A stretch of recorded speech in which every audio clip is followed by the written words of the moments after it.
If you are hearing this, then the signal reached you, and I am so sorry. My name doesn't matter anymore. What I was, the mission I flew, the people who sent me, none of it matters now, and after tonight you'll understand why nothing ever really did. But I need you to listen anyway, not because it will save you, it won't. I need you to listen because someone should know the truth before the lights go out for good, even if knowing is the worst thing that will ever happen to you. Let me start at the beginning. While I still remember what a beginning is, we were the farthest human beings had ever travelled. Our ship pushed past the last planet, past the cold belt of ice and rock, out to the very edge of the sun's reach, the place where the solar wind dies and true darkness begins. Out there the sun is just another star, small, ordinary, you could cover it with your thumb. And for the first time in my life, I understood how alone we really are. A thin metal shell, 7 fragile people inside, floating in an ocean with no shore. We had been sent to investigate a signal, that was all. A repeating pulse coming from somewhere beyond the edge of the system, from a direction where there was supposed to be nothing at all. No star, no world, just empty black. But something out there was transmitting, slow, rhythmic, patient. It had been repeating for longer than humanity has existed, and no one had ever been close enough to hear it clearly. We were going to be the first. We should have turned around. The signal grew stronger as we approached, and that was when we noticed the first wrong thing. It wasn't random noise. It had a rhythm, a deep, steady pulse like a heartbeat, and underneath it, something thinner, higher, a sound almost like piping, like distant, tuneless flutes, playing notes that didn't belong to any scale I had ever heard. Our translation systems couldn't make sense of it. Our best minds back home couldn't decode it, and yet every single one of us, the moment we truly heard it, felt the same thing, a certainty in the pit of the stomach. This is old, older than the stars, and it does not care that we exist. The instrument started to fail as we got closer, not breaking, failing in ways that made no sense. The navigation computer insisted we were somewhere we couldn't possibly be. The clocks disagreed with each other by hours, then by days. And when we looked out the windows, the stars behind us were wrong. Constellations I had memorized as a child were bent, shifted, as if space itself were being pulled slowly toward the thing we were approaching, as if we were circling a drain the size of the universe. Then the dreams began. Every member of the crew, sleeping in separate cabins on separate schedules, we all began to dream the exact same dream. We were standing at the center of everything, not a place, the center. And there was a throne there, vast beyond comprehension, and something was seated upon it, something that had no shape, because shape was too small a thing for it. It did not move.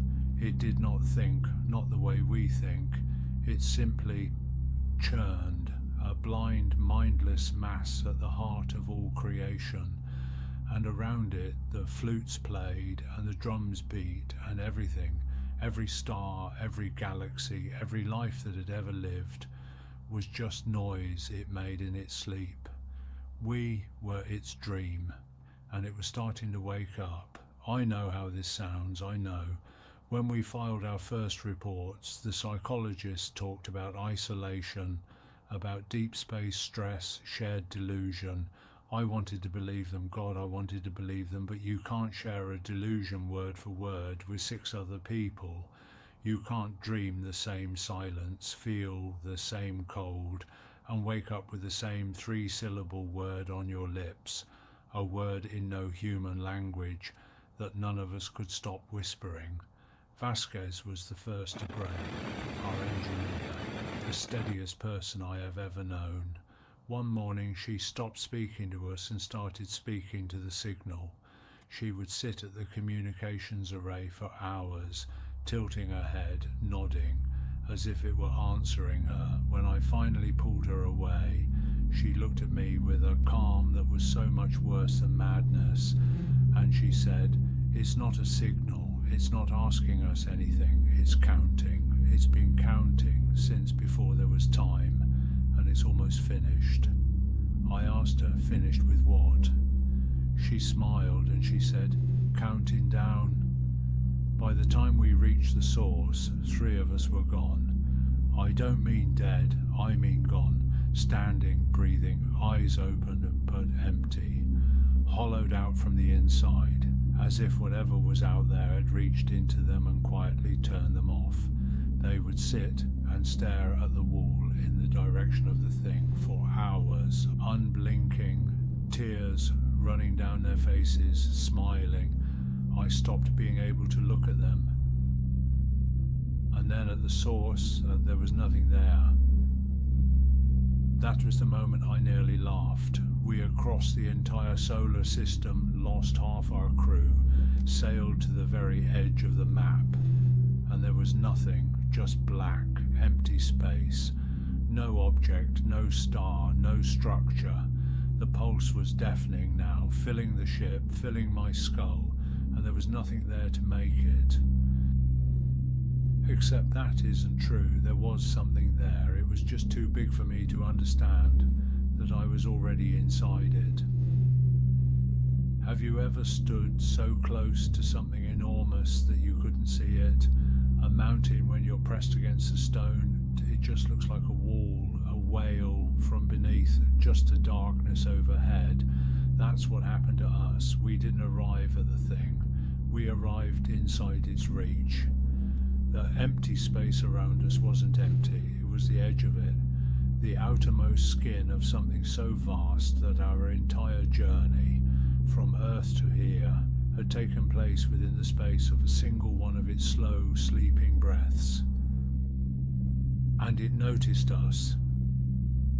I don't know how to explain what that felt like. Imagine your whole life, every choice, every fear, every person you've loved, and then imagine an attention turning towards you that is so large, so ancient, so utterly indifferent, that the moment it registers you, you understand with perfect clarity that you are nothing, not evil, not important enough to be evil, not a threat, not a meal.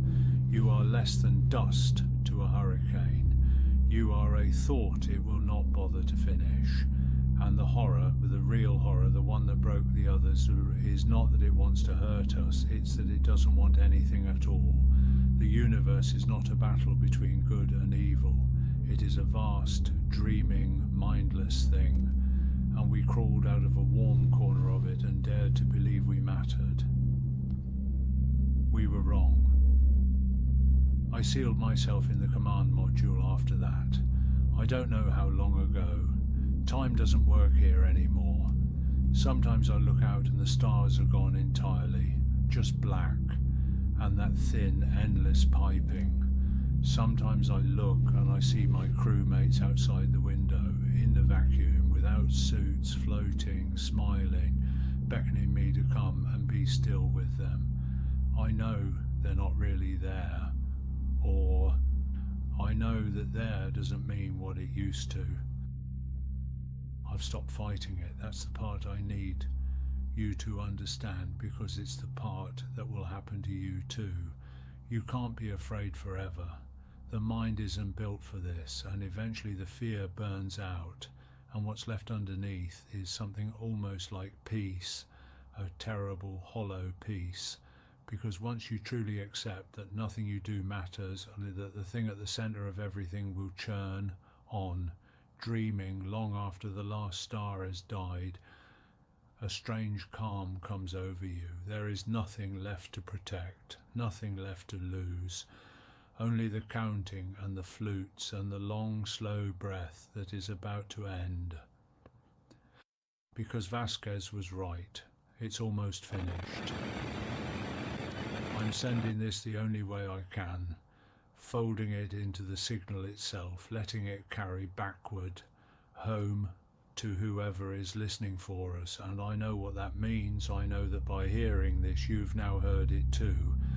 The rhythm, the piping underneath my voice, so faint, you told yourself it was just the recording. It isn't. It's already in you now. It's already counting. So here is the last true thing I can give you. Don't look for us. Don't send anyone after us. Don't answer the signal when it comes again, and it will come again. Turn off your machines. Look away from the sky. Go and hold the people you love in the warm, small corner of the universe where you were born, and do not ask what lies beyond the edge of the light, because we asked, and the answer is waiting for you now, patient as the dark, at the edge of everything. It's almost finished counting, and it dreamed you too. Okay, take a breath. That one gets under your skin, doesn't it? This story was inspired by cosmic horror. The idea that the scariest thing in the universe isn't a monster, it's realizing how small and unimportant we might actually be. So I want to know, what scared you more? The idea of that thing wanting to hurt us, or the idea that it simply doesn't care we exist? Drop your answer in the comments. I read everyone, and tell me, should I turn this into a series? If enough of you want it, I'll take you deeper into the dark next time. If this gave you chills, hit like and subscribe so the signal can find you again. Sleep well tonight, if you can.